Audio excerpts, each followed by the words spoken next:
Hi guys! For today's video ay gagawa tayo ng iniruban. Sa mga hindi nakakaalam kung ano ang iniruban ay yung malakit na hindi pa masyadong matigas na sinusunog. At ginagawang kakanin o kaya naman ay nilubyan. Lilinisan lang natin yung mga malagkit, tatanggalan natin ng mga dahon. Pwede naman na hindi natanggalin yung mga dahon, pero mas mahirap nga lang siyang linisin katapos sunugin. Tanghali na nga nung magsimula kami dito, at sabi ko'y abay, aabutin yata kami ng gabi sa sobrang dami na aming lilinisin. Ay ewan ko ba sa kapatid ko at nang mautusang kumuha ng pang-iniruban ay kumuha ng pagkarami-rami. Paminsan-minsan lang kasi makatikim ng ganito, kaya naman sulitin na natin. Matrabaho lang yung paggawa ng iniruban pero sulit naman dahil sobrang sarap.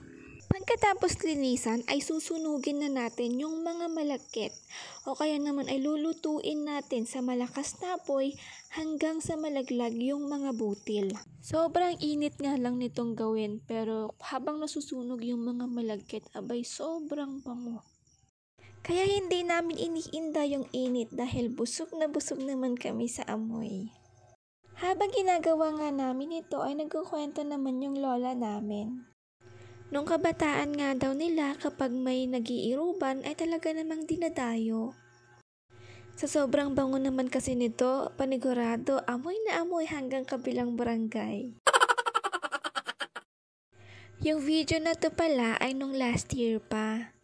Ngayon ko nga lang naisipang i-edit at i-upload. Baka kasi pag nakita nyo ako, hanapan nyo ako ng iniruban.